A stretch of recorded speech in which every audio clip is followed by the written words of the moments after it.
तर ते कसं असतं की साधू संत एकांती बैसले, सर्व सिद्धांत शोधिले आणि ज्ञानदृष्टीने अवलोकिले, ते हे नाम श्रीहरीचे. साधू संत एकांतामध्ये बसले आणि त्यांनी त्याच्यावर चर्चा केली, विश्लेषण केलं की या भवसागरातून प्रत्येक जड जीवाला तरुण जायचं असेल तर सगळ्यांवरती एकच उपाय आहे आणि ते म्हणजे नाम आहे. साधू संत एकांती बैसले, सर्व सिद्धांत शोधिले, ज्ञानदृष्टीने अवलोकिले.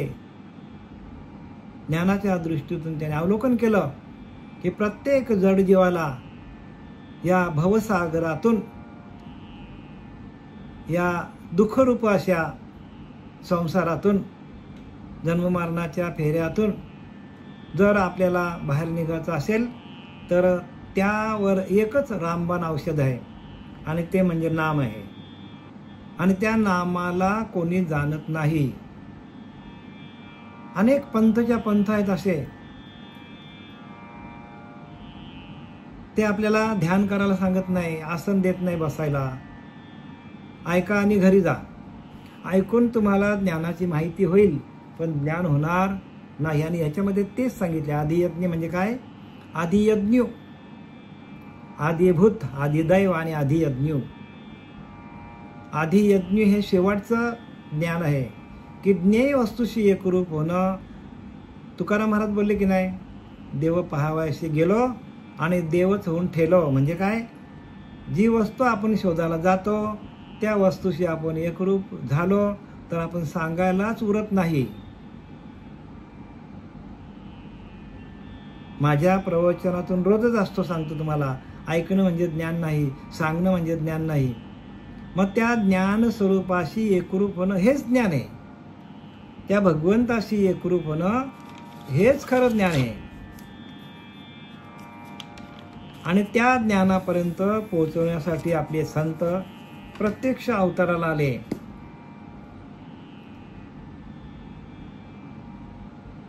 चोखोबारांची धर्मपत्नी त्याने अभंगलेली याच्यावर, पाहता पाहणे राहिले दुरी, म्हणे चोखयाची महारी.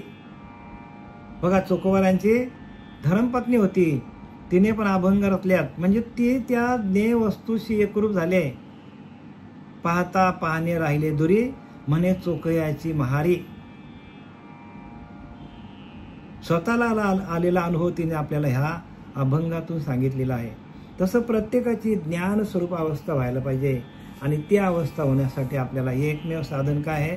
तर एकमेव साधन आपल्याला जो नरदेह मिळालेला आहे, या नरदेहाच्या माध्यमातून आपल्याला त्या ज्ञेय वस्तूपर्यंत, ज्ञेय वस्तूशी एकरूप होण्यासाठी ज्या प्रक्रिया सांगितल्या संतांनी, त्या प्रक्रियेच्या माध्यमातून आपल्याला त्या भगवंताशी एकरूप होऊन स्वतःचं अस्तित्व, स्वतः संपूर्ण कापराची वाती, उजळली ज्योती, ठाईच समाप्ती झाली जशी. ज्ञानोबा हेच सांगतो ना हो. प्रत्येक संतांचा शब्द तेच सांगतो की तुम्ही त्या ज्ञेय वस्तूशी एकरूप व्हा आणि स्वतःला विसरून जावा. कापुराच्या वाती, उजळलेल्या ज्योती, ठाईच समाप्ती झाली जायची. कापुराची वात काय करते? स्वतःच जळते आणि स्वतःच काय करते? त्याच्यामध्ये अस्तित्व संपून टाकतो. तसं आपण ज्ञेय वस्तूशी एकरूप झालो, आपल्याच आत्म स्वरूपाशी एकरूप झालो तर आपण सांगायला उरणार नाही.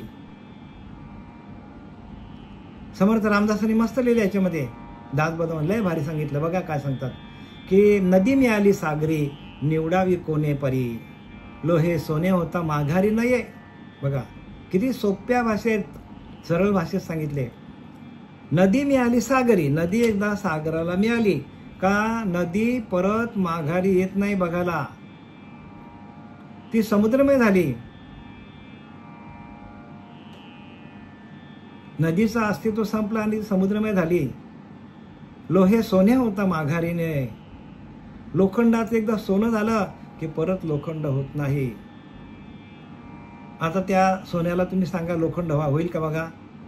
आता त्या नदीला सांगा बाजूला व्हा, होईल का बघा? तसं आपण त्या आत्मस्वरूपाशी, त्या आत्मदेवाशी एकरूप झाल्यानंतर आपण त्या स्वरूपाशी एकरूप झाल्यानंतर आपण त्या सुखामध्ये, त्या आनंदामध्ये, त्या स्वरूप आनंदामध्ये आपण एकरूप होतो आणि आपण ही सांगायला उरत नाही. ज्ञानोबा तेच सांगतात, पाहता पाहणे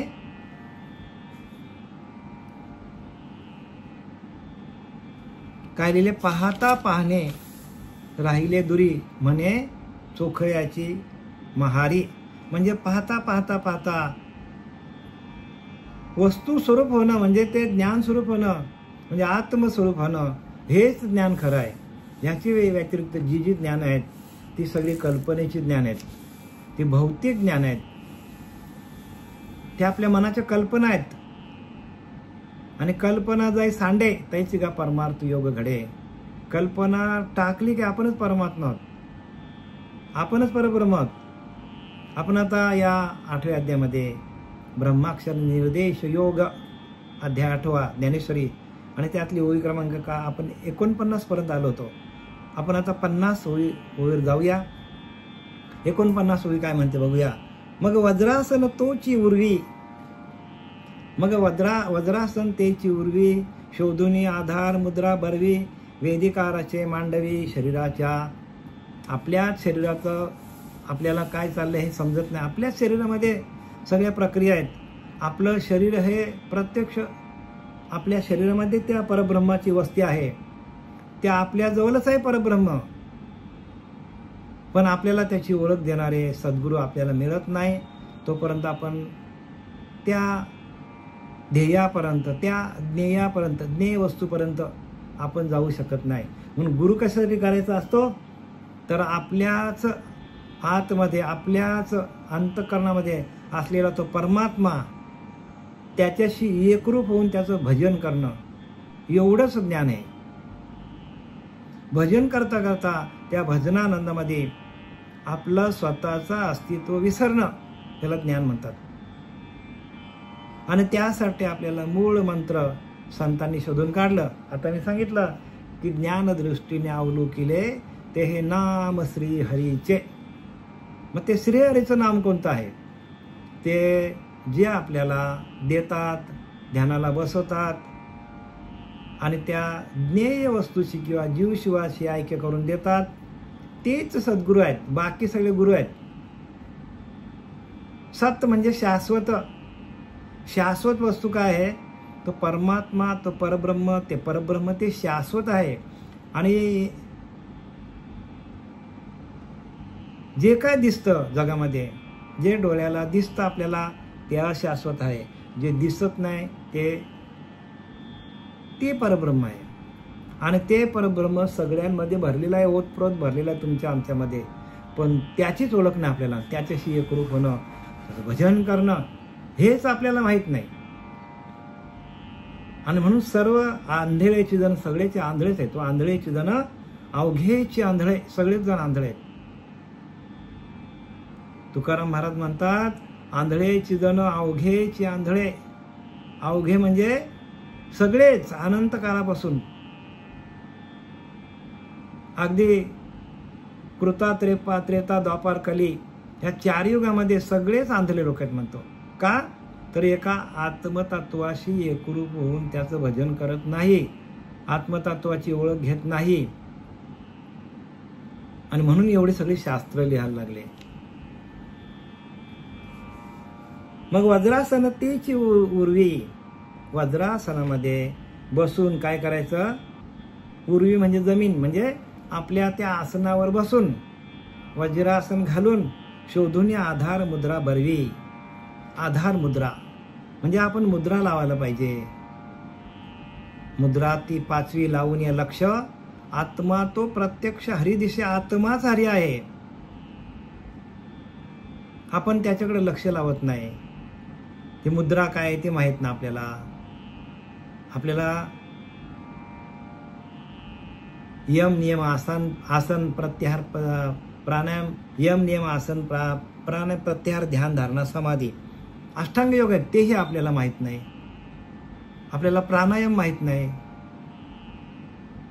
ह्या सगळ्या योगिक क्रिया आहेत आणि योगिक क्रियांच्या माध्यमातून ज्ञान स्वरूप अवस्था होते.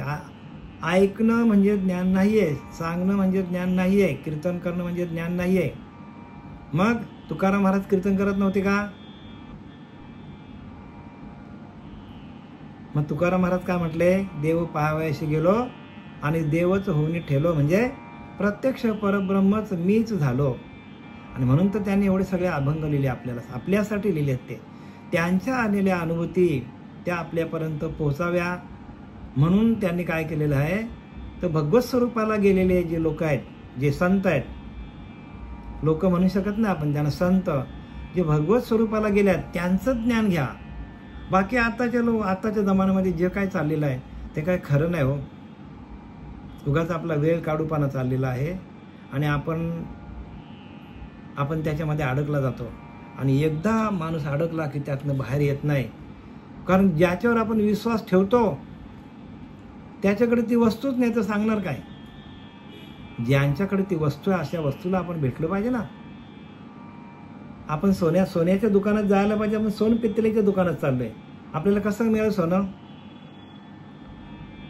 आणि खोटं आहे ते माणसाला लवकर कळतं आणि खरं लवकर कळत नाही. कारण खरं कळण्यासाठी बंधनं दिल्यात. गळ्यात माल घाला, ध्यान करा, ज्ञानेश्वरी वाचा, गाथा वाचा, भागवत वाचा. एवढं कशाला त्रास घेत लोक नाही का? एवढं कोणी त्रास घेतच नाही का? तर त्यांना वाटतं की ज्ञान सहज मिळालं पाहिजे. अगदी आपल्याला घर बसल्या जसा इझी मनी कसा माणसाला 2 नंबरचा पैसा मिळतो, इझी मनी तसं झालंय. तसं ज्ञान होईल का मला सांगा? संतांनी किती त्रास घेतलं. 1000 वर्ष तपश्चर्या केली तेव्हा हे ज्ञान मिळालंय. आपण वाचतो की नाही वेदांमध्ये, कितीतरी हजारो वर्ष तपश्चर्या केली तेव्हा त्यांना हे ज्ञान मिळाले. आणि आता आपल्याला श्री गुरु कृपेने आपल्याला सहज मिळतं, पण आपल्याला त्याची किंमत नाही. तर त्याची किंमत व्हायला पाहिजे. हा नरदेह गेल्यानंतर परत आपल्याला नरदेह मिळेल अशी वार्ताच नाही हो. म्हणून प्रत्येकाने काय करा, वज्रासन तीची उर्वी शोधून आधार मुद्रा भरवी. म्हणजे त्या मुद्रेमध्ये आपल्याला बसावं लागेल.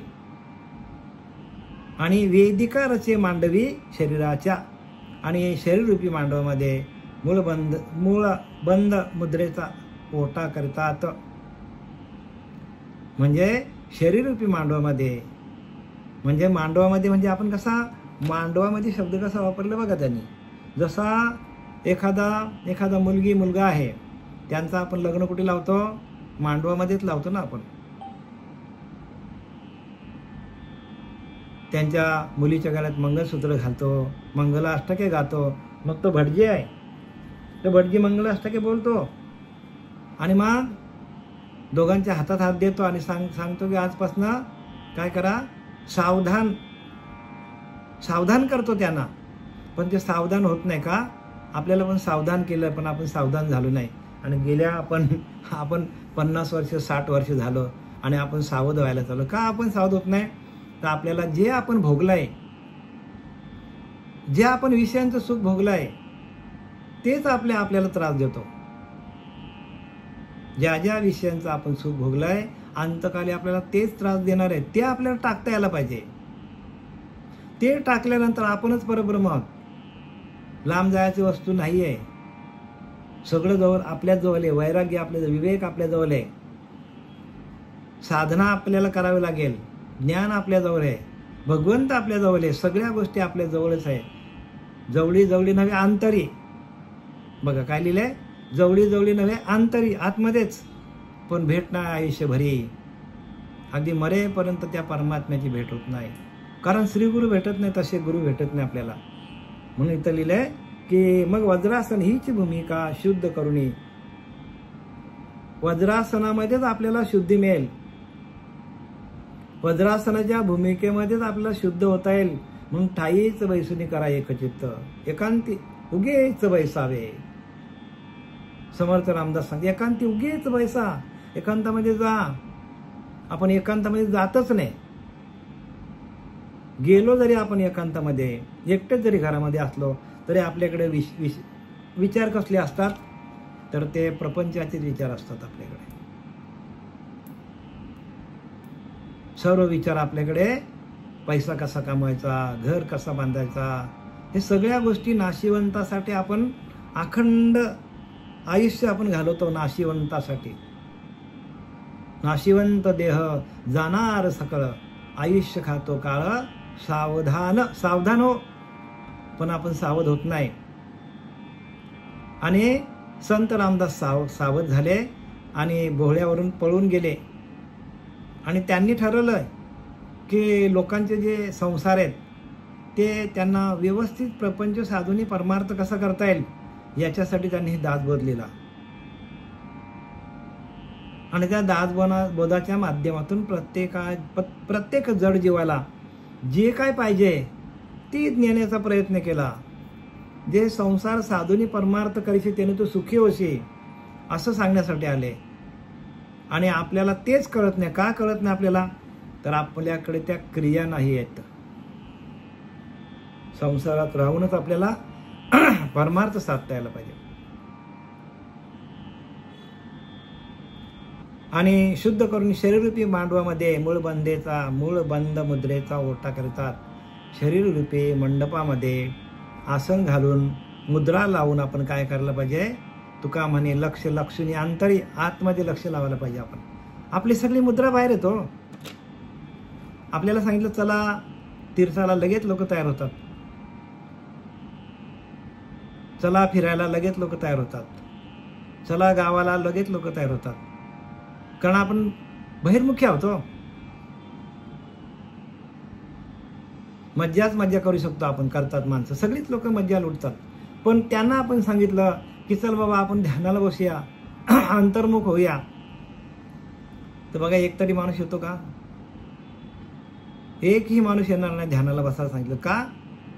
आतमध्ये आपण येत नाही. तो परमात्मा आपल्या आतमध्ये आहे ना, आपण त्याला शोधतो बाहेर. सगळ्या वस्तू आपल्या आतमध्ये आहे. आणि आपण ज्या ठिकाणी ती वस्तू आहे त्या ठिकाणी आपण एकरूप होत नाही. तोपर्यंत आपल्याला हे ज्ञान कसं होईल मला सांगा? ज्ञान आपल्याला ज्या ठिकाणी आहे, ज्या अंतरीच्या अंतरात्म्याशी एकरूप झाल्यानंतर जी आपल्या अंतरीची स्थिती होते, मनाची, बुद्धीची, ते सूक्ष्म आहे. मन सूक्ष्म आहे, बुद्धी सूक्ष्म आहे, चित्त सूक्ष्ममध्ये जावं लागेल. सगळ्या गोष्टी सूक्ष्म आहेत. अंतःकरण चतुष्टय म्हणजे काय? अंतःकरण सूक्ष्म आहे आणि त्या सूक्ष्माकडे कोणी लक्ष घालत नाही. आणि म्हणून आपण जड झाले. जड अंतःकरण सूक्ष्म आहे, पण सूक्ष्माची ओळख आपणच करून घेत नाही. का? तर आपण आधार मुद्रा लावत नाही. म्हणजे मूलाधार चक्रापासून आधार कशाचा घेतला पाहिजे भक्ती मार्गामध्ये? तर मूळ बंध, ओढ्यान बंध आणि जालिंदर बंध, या तिन्ही बंधातून आपल्याला. आणि म्हणून तर नाथपंथ एवढे पुढे का गेले? कारण ते प्रत्यक्ष या तिन्ही बंध लावतात. त्या बंधातून हे ज्ञान होतं.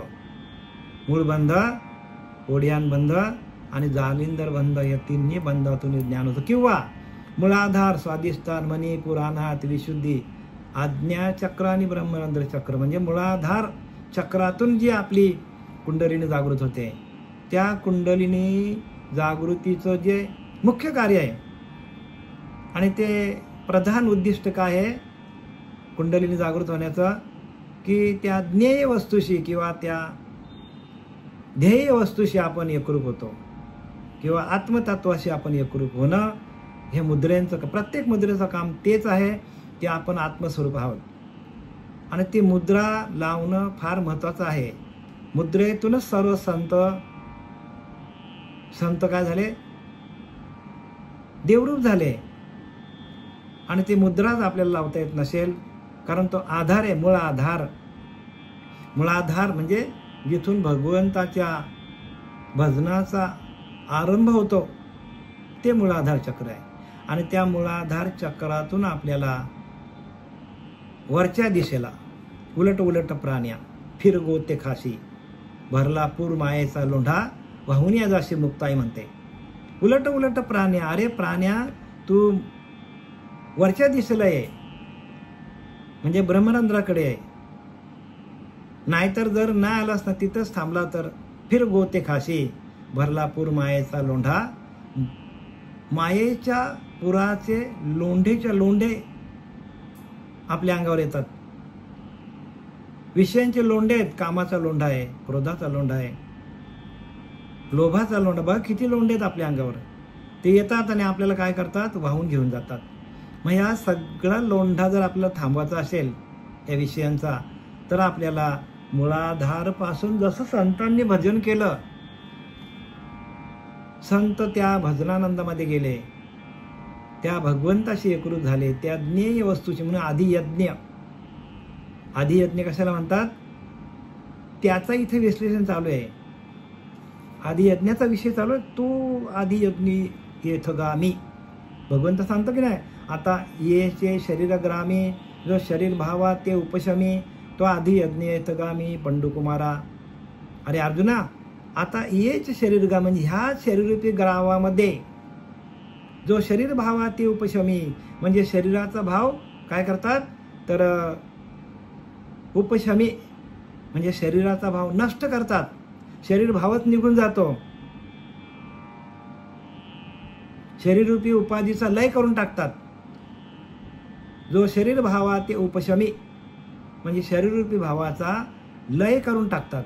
तो आदियज्ञ येथगा पंडुकुमारा. तो आदियज्ञ येथगामी आणि त्याला आदियज्ञ म्हणतात. म्हणजे शरीराचा भाव घालवणं त्याला आदियज्ञ म्हणतात. आपला आदियज्ञ चालले बरं का, प्रत्येकाने लक्षात घ्या. आपला आदिभूत झाला, आदिदैव झाला आणि आदियज्ञ आता सुरू आहे आपला. आणि त्या आदियज्ञामध्ये ज्ञानोबराने आपल्याला ओवी दिली 49वी. मग वज्रासन तेची उर्वी, शोधून आधार मुद्रा बरवी, वेदिकाराचे मांडवी शरीराच्या. तेच संयम अग्नीचे कुंडे. काय करायला पाहिजे, संयम म्हणजे आत्मसंयम. म्हणजे संपूर्ण आपले जे इंद्रिय आहेत ते इंद्रिय दमन करून त्या शांतीला प्रस्थापित करणं, त्या शांतीशी एकरूप होणं, त्याला काय म्हणतात, संयम. त्यात संयम अग्नीचे कुंडे. इंद्रिय द्रव्याचेनी पवाडे, यजी जाती उदंडे युक्ती घोषे. त्या ठिकाणी इंद्रिय निग्रहरूप अग्नीच्या कुंडात इंद्रिय रूप होमद्रव्ये घालून योग मंत्राचे हवन करतात. योगी काय करतात, तर त्या ठिकाणी शरीर निग्रह रूप अग्नीच्या कुंडात शरीराला काय करायला पाहिजे, आपण शरीराचा निग्रह करायचा. म्हणजे काय करायचा, की शरीराचा विसर पाडण्यासाठी इंद्रिय निग्रह करायला पाहिजे. जी इंद्रिय आपली बाहेर भरकटतात ती सर्व इंद्रिये आपल्या ध्यानाला बसून किंवा एका आसनाच्या माध्यमातून त्या आत्मतत्वाकडं, त्या आत्मदेवाकडं, त्या आत्मस्वरूपाकडे आपल्याला काय करावं लागतं, ती इंद्रिय दमन करून त्या आपल्या एका आत्मदेवाकडे आणणं, आत्म्याशी एकरूप करणं, आत्मचैतन्याशी एकरूप करणं. त्या ठिकाणी इंद्रिय निग्रहरूप अग्नीच्या कुंडात इंद्रिय मोहद्रव्य घालून, मग इंद्रियांना मोह होतो, तो मोह आपला नष्ट करण्यासाठी सर्व इंद्रिय आपली जर एका आत्मतत्वाकडे आली, आत्मदेवाकडे आली आणि आपल्याला दिलेला तो नाम आहे, त्या नामाच्या माध्यमातून योग मंत्राने हवन करतात. त्या नामाच्या माध्यमातून ही सगळ्या क्रिया होते. तो नामच नसेल आपल्याकडं तर आपल्याला हे क्रिया करता येणार नाही. कारण नाममंत्र जप कोटी जाईल पाप. लिहिले की नाममंत्राचा जप केला तर आपले अनेक जन्माचे पाप काय होतात, तर एका क्षणात भस्म होऊन जात. नाममंत्र जप कोटी जाईल पाप. कोटी पाप जरी असतील माणसाकडे तरी त्या नामाच्या जपातून भस्म होऊन जातात. आणि जोपर्यंत आपलं अंतःकरण शुद्ध नाही, आपल्या अंतःकरणावर अनेक जन्माचं पाप असेल तोपर्यंत आपल्याला हे ज्ञान करणार नाही. म्हणून आपल्याला प्रत्येकाला हे ध्यान करायला पाहिजे. संपूर्ण हा जो अध्याय जो आहे अक्षर ब्रह्म म्हणजे आपल्याकडे असलेलं आत्मतत्व किंवा आपला जीवात्मा शिवात्मा या जीवात्म्याचा नाश कधीच होत नाही. फक्त शरीरामध्ये बदल होतो, पण त्याचा नाश कधीच होत नाही. म्हणून एक शरीर गेला की दुसरा शरीर काय करतो, तो जीवात्माच काय करतो, तर त्या आपल्या इच्छा, आकांक्षा, कामना, भावना, असूया यांच्या माध्यमातून परत परत जन्माला येतो. आणि जीवच जर शिवस्वरूपाशी एकरूप झाला तर मग आपल्याला आपल्या आणि देवाची भेट होतं, म्हणजे आपण परब्रह्म स्वरूपाशी एकरूप होतो. आणि तो आदी यज्ञ आहे. आणि त्या आदी यज्ञापर्यंत कसं जायचं हे ज्ञानोबाने आपल्याला या ओव्यांच्या माध्यमातून स्पष्टीकरण दिलेलं आहे. मग मन प्राण संयम हाची हवन संपदेचा संभ्रम येणे संतोष विजय निधर्म ज्ञाना नरो. मग मन आणि प्राण यांचा निग्रह हीच होमाच्या द्रव्याची तयारी.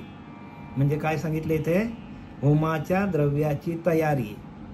म्हणजे एकदा का होम पेटला, अग्नी स्वरूपाचा ज्ञान यज्ञ जर प्रज्वलित झाला तर मन आणि प्राण यांचा निग्रह हीच होमाच्या द्रव्याची तयारी. मनाचा आणि प्राणाचा काय होतो याच्यामध्ये, होमामध्ये समर्पित होतो. आपलं मन निघून जातो, आपली सर्व इंद्रिया आपला विषय भोग विसरतात. मनाला मनपणपणा पण राहत नाही. का तर ज्ञान अग्नि संपर्के कडसिले विवेके पदाले परिपाके आमोदेशी ज्ञानोबा सांगतात. ज्ञान अग्नि संपर्के, ज्ञानाचा आणि त्या अग्नीचा संपर्क होतो. मग तिथे मनही नाही आणि तिथे प्राणवायू पण जागच्या जागेवर थांबला जातो. जो प्राण आहे, प्राणायाम म्हणजे आपला जो प्राण आहे, त्या प्राणवायूचा पण काय होतो, म्हणजे प्राणवायू कशावर चालतो तर आपल्या प्रत्यक्ष आपल्याला त्या प्राणवायूची आपल्याला अनुभूती येते. म्हणजे प्राणवायू जातो येतो, तो स्थिर झाला की आपलं मन स्थिर होतो. जोपर्यंत आपल्याला श्वास आपला चालू जातो येतो तोपर्यंत आपल्याकडे विचार चालू असतात. मनामध्ये संकल्प विकल्प चालू असतात. पण जसं जसं आपला श्वास स्थिर होईल, शांत होईल, श्वासाचं जाणं येणं शांत होईल, तसं तसं आपलं मन शांत होत जातो. जसं आम्ही सांगितलं, समुद्रावर लाटा येतात का तर हवा आहे म्हणून, वारा आहे म्हणून. पण वारा थांबला तर समुद्र शांतच आहे. तसं आपल्याकडे येणारे विचार शांत होतात कधी, जर आपला मन स्थिर झाला तर. मन वाऱ्यासारखं आहे, मन चंचल आहे आणि ते वाऱ्यासारखं आहे.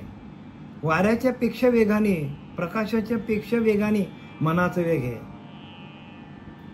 मनाशी टाकिले मागे गतीशी तुलना नसे. बघा, म्हणजे मन काय करतो तर मनच आपल्याला मन एव मनुष्यानाम कारण बंध मोक्षाय. बंध विषय संगे मुक्त निर्विषय मन. म्हणजे आपल्याला मुक्ती कधी मिळतो तर ज्या वेळेला आपल्याकडे कुठलेच विषय नसतात. मग हे संपूर्ण आपल्याला विषयांचं जे आहे किंवा मनाची धावे ती ज्या वेळेला संपेल त्यावेळेला आपल्याकडे ते आत्मस्वरूप आहे, लांब जाण्याची गरज नाही. म्हणून आपल्याला हे सगळे आपल्याला ज्या प्रक्रिया दिलेल्या आहेत त्या प्रक्रियेच्या माध्यमातून आपल्याला तिथपर्यंत जाता येतो. मग मन आणि प्राण यांचा निग्रह हीच होमाच्या द्रव्याची तयारी. आणि हिने धुराशिवाय निर्दोष जो ज्ञानाग्नी त्यांचा संतोष करीतात. आणि ही अवस्था झाल्यानंतर हिने धुराशिवाय निर्दोष जे ज्ञानाग्नी आपल्याकडं तयार होतो त्याला अजिबात धूर नसतो, म्हणजे धुवा नसतो तिथे. धूर म्हणजे काय, धूर म्हणजे विषयांचा धूर, म्हणजे विषय नसतात तिथे, शांती असते तिथे. धुराशिवाय निर्दोष जो ज्ञानाग्नी म्हणजे विषयांचा धूर नाही, प्रपंचाची चिंता नाही, कसलीच चिंता नसते तिथे. आणि म्हणून त्याला ज्ञानाग्नी म्हणतात. निर्दोष जो ज्ञानाग्नी त्याचा संतोष करीतात. ज्ञानाग्नी येतो आणि त्या ज्ञानाग्नीच्या माध्यमातून प्रत्येकाला संतोष, समाधान, सुख, शांती हे आपोआपच तयार होतात. जिथे आपल्याला ज्ञान ज्ञानाचा आणि अग्नीचा संपर्क होतो, तिथे आपल्या पिंडातला अज्ञान ताबडतोब नाहीसा होतो. जसं एखाद्या आपण गुहेमध्ये गेलो आणि ती 1000 वर्ष गुहा बंद आहे आणि त्या गुहेमध्ये संपूर्ण अंधार आहे, तर आपल्याला काहीच करायचं नाही अंधार घालण्यासाठी. फक्त काय करायचं, एखादी बॅटरी घेऊन जायची, टॉर्च किंवा एखादा दिवा घेऊन जायचा आणि पेटवायचा की ताबडतोब प्रकाशित होतो. तसं आपल्या पिंडामध्ये आपण कित्येक 1000 वर्षापूर्वीचं आपल्याकडं काय केलेलं आहे, अंधकार अज्ञान आपल्या पिंडामध्ये घर करून बसलेला आहे. प्रत्येकाच्या हृदयामध्ये अंधकार बसलेला आहे, अंतःकरणामध्ये. आणि तो अंधकार, तो ज्ञानरूपी अंधकार, अज्ञान घालवण्यासाठी आपल्याला ज्ञान अग्नी संपर्के, ज्ञान स्वरूप अवस्थेचा अग्नी जो आहे त्याचा संपर्क झाल्या कडशिले विवेक, म्हणजे विवेक आपल्यामध्ये तयार होतो. चांगलं काय, वाईट काय, सार काय, असर काय कोणालाच कळत नाही. पण ज्या वेळेला विवेक तुमच्या पिंडामध्ये जागृत होईल त्यावेळेला आपल्याला कळायला लागतो की आपण काय करायला पाहिजे, काय नाही करायला पाहिजे, कुठे जायला पाहिजे, कुठे नाही जायला पाहिजे, काय खायला पाहिजे, काय न खायला पाहिजे, काय प्यायला पाहिजे, काय न प्यायला पाहिजे. जोपर्यंत विवेक नाही तोपर्यंत आले मना आणि गेले दुकानं, वाटेल तिकडे माणूस भटकत फिरतो. पण एकदा का ज्ञान अग्नीचा संपर्क झाला, त्या आधियज्ञ तो आधियज्ञ यथगामी आधियज्ञ आहे तो तुमचा अखंड चालू झाला, यज्ञ तुमचा चालू झाला, तरच तुम्हाला त्या होमाच्या प्रकाशामध्ये, यज्ञ म्हणजे काय की होम एक प्रकारचा, आणि ते होमाचा यज्ञ चालू झाल्यानंतर जसं त्या होमाच्या अग्नीमध्ये आपण वाटेल ते जरी आपण टाकलं, आहुती दिली, तरी त्याचा संपूर्ण भस्म होऊन जातो. संपूर्ण काय होतं, ज्या आपण समिधा टाकू, तूप टाकू, जे आपण टाकू ते काय करतो, कारण ज्ञान अग्नी आहे, ती अग्नी आहे, त्या अग्नीच्या संपर्कामध्ये जे येईल त्याचा संपूर्ण भस्म होतो. तसं आपल्याकडे आलेले वाईट विचार, आपल्याकडे आलेले विषय, ह्या संपूर्ण आपल्याकडे नाहीसं होतो ज्ञान अग्नीचा संपर्क झाल्यानंतर. ज्ञानरूपी अग्नीचा संपर्क व्हायला पाहिजे प्रत्येकाचा. आणि तो कशात नव्हतो, तर आसनाची या गाडी का आम्ही सांगितला जो मार्ग निका तेनेच होईल तरी होय का निरोध यया, म्हणजे इंद्रिय दमन करता येईल आपल्याला. आसनाच्या गाडीवर बसल्यानंतर आपल्याला जे अनुभव येतात त्या अनुभवातून आपल्याला इंद्रिय दमन करता येते, इंद्रिय दमन होतात. आणि जोपर्यंत इंद्रिय दमन होत नाही तोपर्यंत आपल्याला ह्याचं ज्ञान होणार नाही. ऐसेने हे सगळं ज्ञानी समर्पे, मग ज्ञान ते ज्ञेयी हरपे, पाठी ज्ञेयची स्वरूपे निखिल उरे. आता या ओळीमध्ये संपूर्ण सार आणला या 4थ्या श्लोकाचा.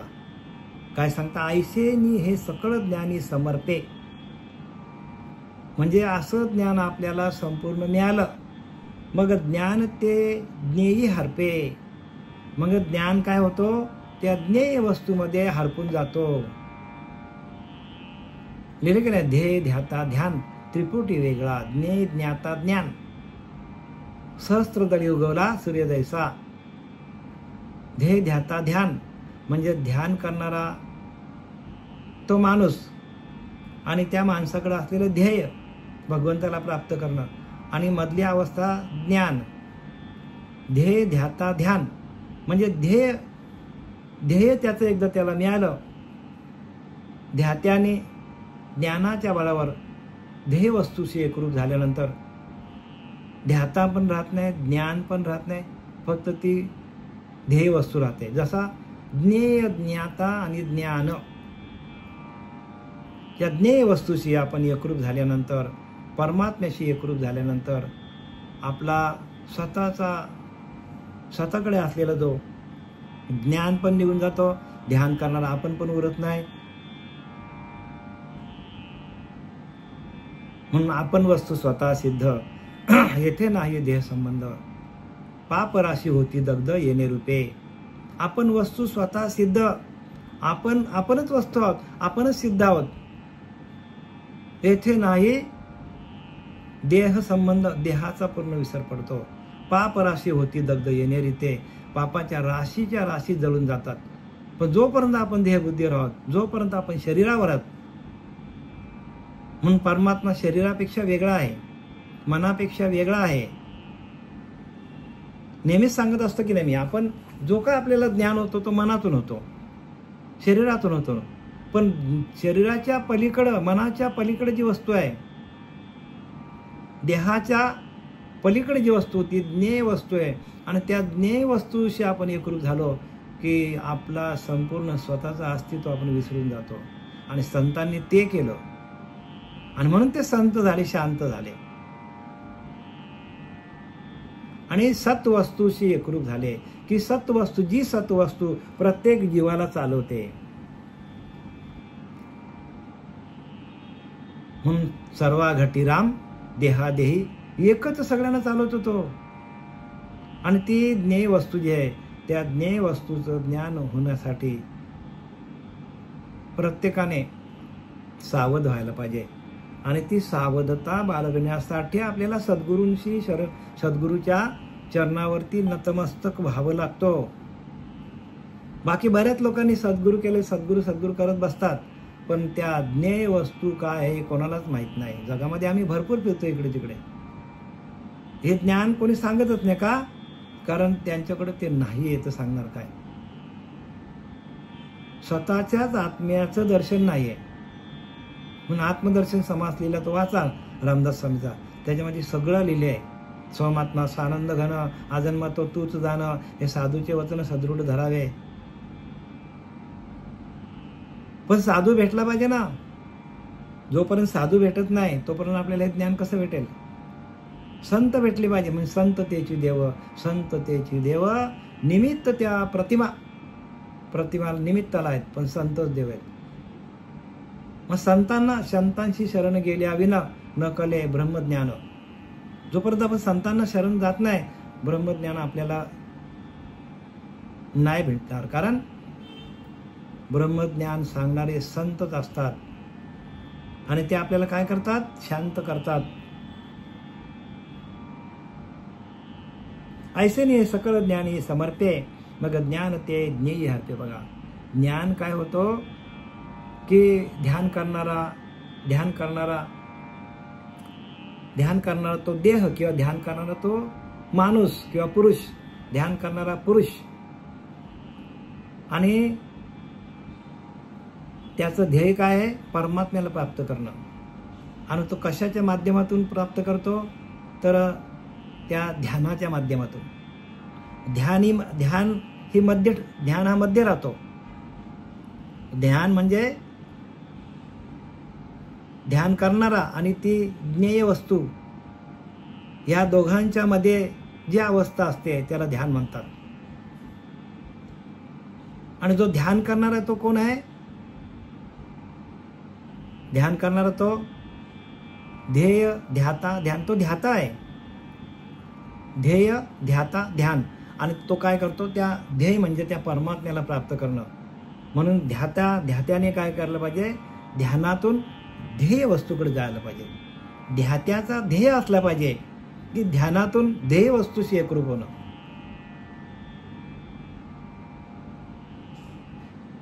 आणि एकदा का ध्येय वस्तूशी एकरूप झालो आपण का आपल्याला संपूर्ण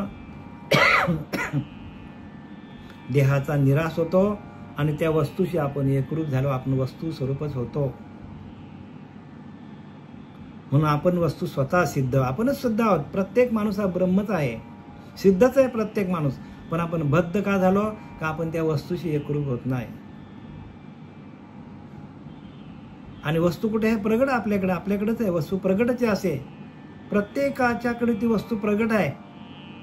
पण आपण त्या प्रगट असलेल्या वस्तूला आपण विसरलोय, आणि आपण काय करायला लागलोय? या प्रपंचाच्या मागे, या विषयांच्या मागे आपण स्वतःचा सर्वनाश करायला लागलेला आहे.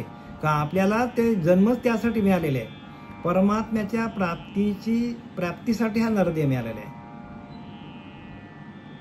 पण ते आपण सर्व विसरून गेलोय. नरदेह निधान लागले हाती, उत्तम सार उत्तम गती.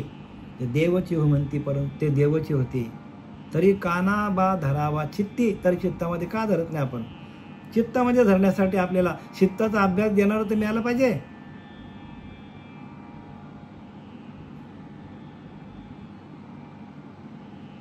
याप्रमाणे हे साहित्य ज्ञानात अर्पण करून थोडासा वेदांचा अभ्यास ज्ञानोबारांनी इथे लिहिलेला आहे.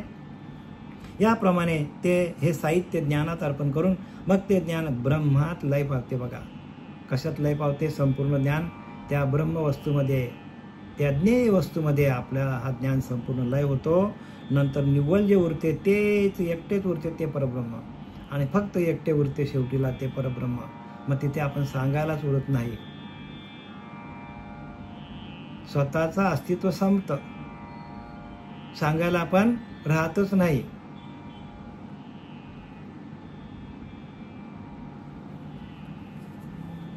तया नावगा आदियज्ञ, त्याला आदियज्ञ म्हणतात. हे संपूर्ण ओव्या ज्या आहेत त्या आदियज्ञावर आहेत. आणि तो आदियज्ञ म्हणजेच परमात्मा आहे. तया नावगा आदियज्ञ ऐशे बोलीला जाऊ सर्वज्ञ, तव अर्जुन अति प्राज्ञ तया पातले ते. त्यालाच आदियज्ञ असे ब्रह्म म्हणावे, असे ज्यावेळेस सर्वज्ञ श्रीकृष्ण म्हणतात असं भगवान परमात्म्याने सांगितलं आहे. भगवान श्रीकृष्ण परमात्म्याने अर्जुनाला सांगितले, त्याला आदियज्ञ म्हणतात. आणि तोच महाबुद्धिवान अशा अर्जुनाच्या ध्यानात आले.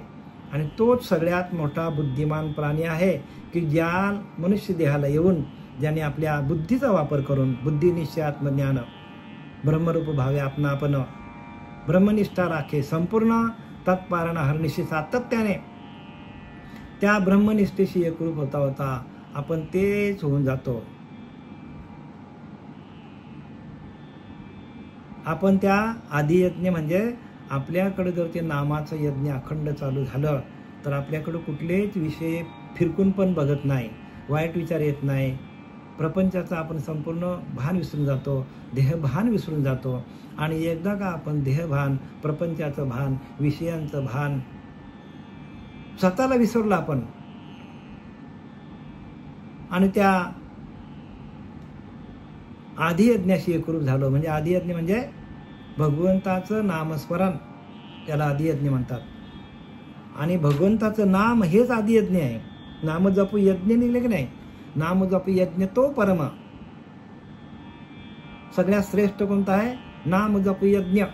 तो यज्ञ एक प्रकारचा आणि तो तुमच्या आमच्या पिंडामध्ये आहे, आधीच तुम्ही घेऊन आलेले आहात. पण त्याचीच ओळख नाही आणि त्याच्याशीच एकरूप होत नाही आपण. आणि सगळं आपलं काय होतं, आपला संपूर्ण गणित चुकीचा होतो.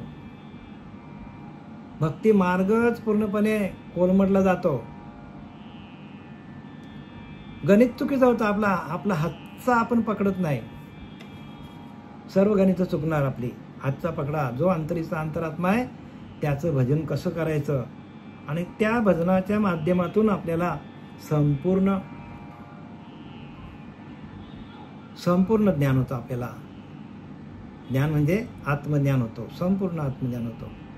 आणि एकदा का आपण आपल्याच आत्म्याशी एकरूप झालो तर आपण व्यापक होतो. आणि व्यापकतेला जाणं आणि व्यापकतेला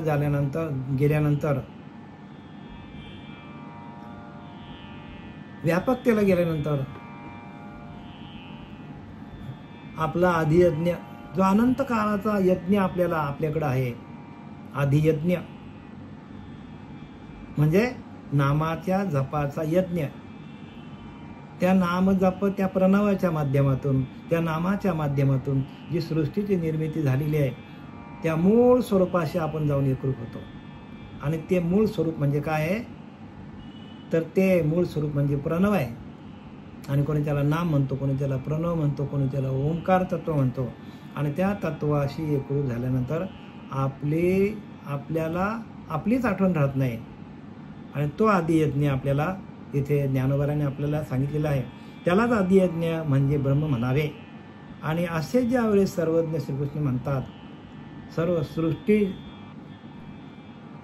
सृष्टीचा रचयिता भगवान श्रीकृष्ण सांगतात, तोच महाबुद्धिवान अशा अर्जुनाच्या ध्यानात आले. आणि ज्याचा आदियज्ञ चालू आहे तोच कोण आहे? बुद्धिवान. तोच बुद्धिवान आहे. ज्याचा अखंड यज्ञ चालू आहे, ज्याचा अखंड हरिनाम चालू आहे तोच बुद्धिमान माणूस आहे. बाकी सांगणं, ऐकणं हे काय ज्ञान नाही आहे, फक्त माहिती आहे. Information is not knowledge. काय सांगतात? Information is not knowledge. आपल्याला माहिती म्हणजे ज्ञान नाही. ज्ञान ते स्वरूपी होऊन जायचे म्हणजे काय? त्या आत्मस्वरूपाशी एकरूप होऊन जाणं. जाणीव जेथे निघे, विचार मागुता पावली निघे, तर्क वाहिनी निघे अंगी जायच्या. अर्जुना तया नाव ज्ञान, येर प्रपंच हे विज्ञान, तेथे सत्यबुद्धी अज्ञान जाणं. आता अज्ञान अवघे हरपे, विज्ञान निश्चेष करपे. आणि ज्ञान ते स्वरूपे होऊन जायचे म्हणजे आपल्याच आत्मस्वरूपाशी, आपल्याच आत्मदेवाशी आपण एकरूप होऊन भजन करणं, त्याला ज्ञान म्हणतात. आणि भजनानंदामध्ये भजनाशी एकरूप झाल्यानंतर जे आपल्या अंतःकरणाचा भाव तयार होतो, त्या भावालाच ज्ञान स्वरूप अवस्था म्हणतात. आणि तुकाराम महाराजांनी पडलेलं की नाही, ते जिथं भाव तिथं देव. म्हणजे आपला अंतरीचा भाव जसा असेल तसा देव आहे. भावेविन देव न कळे निसंदेह, गुरुविना अनुभव कैसा कळे. किती सोपे वाक्य सांगितले ज्ञानोबारांनी. भावेविन देव न कळे निसंदेह, म्हणजे त्या नामाचं भाव किंवा त्या प्रणवाचं भाव किंवा त्या ओंकार तत्वाचं भाव जोपर्यंत आपल्या अंतःकरणामध्ये आपल्याला अनुभूतीला येत नाही, भावेविन देव न कळे निसंदेह. किंवा ज्ञानोबा अजून एका ठिकाणी सांगतात, जय शरीर भाव नासते, इंद्रिय विषय विसरते, जय सोहम भाव प्रतीती प्रगट होय. तशी आपली अवस्था व्हायला पाहिजे. इंद्रिय विषय विसरती सोहम भावे, जय शरीर भाव नासते, इंद्रिय विषय विसरते, जय सोहम भाव प्रतीती प्रगट होईल. सोहम भावाचा आपल्याला अनुभव येईल. प्रतीती म्हणजे प्रगट झाल्यानंतर जे आपल्याला अनुभव येईल तो आधी यज्ञ. आणि त्या आधी यज्ञापर्यंत जाण्यासाठी अक्षर ब्रह्म म्हणजे या ब्रह्मज्ञानाचं कधीच नाश होत नाही. त्याला काय म्हणतात? अक्षर म्हणजे कुठल्याच कधीच त्याचा नाश होत नाही, त्या परब्रह्माचा. आणि त्या अवस्थेला जाऊन आपण भजनानंदामध्ये जाऊन त्याची अनुभूती घेऊन त्याच्याशी एकरूप होऊन त्याच्यामध्ये विलीन होणं, मनाचा लय होणं, मनोलय. शरीर काय हो, शरीर काय, प्रत्येक जन्मामध्ये शरीर येतो आणि मरतो, शरीर येतो आणि मरतो. पण शरीराकडं जो एक भाव तयार झालेला आहे, देहांत म्हणजे काय? आपण म्हणतो माणूस मेला, पण माणूस मेला म्हणजे काय? जीव थोडा मरतो, तो शरीर मरतो. शरीराला परत येणं जाणं आहे. आणि जीव काय करतो? तर त्या शरीरामध्ये प्रत्येक जीव त्या शरीरामध्ये येतो आणि जातो, येतो आणि जातो. पण या जीवाने जर त्या शिवाशी एकरूप झालं आणि आधी यज्ञाशी तो एकरूप झाला, तर मग ह्या जीवाला परत जन्माला येणं नाही, पुनरुपी संसारी येणे नाही. परत आपल्याला जन्म मरणाच्या फेऱ्यामध्ये यावं लागत नाही. म्हणून आधी यज्ञ काय हे ज्ञानोबारांनी आपल्याला सांगितलं. आणि आपण 53व्या ओळीपर्यंत आलेलो आहोत. झालेली सेवा आपले सच्चिदानंद सद्गुरू पांडुरंग देवकर बाबा, सच्चिदानंद सद्गुरू श्रीपाद बाबा, रामदास बाबा, नारायण बाबा, नाना बाबा यांच्या चरणी समर्पित करत आहे. पुंडलिकावर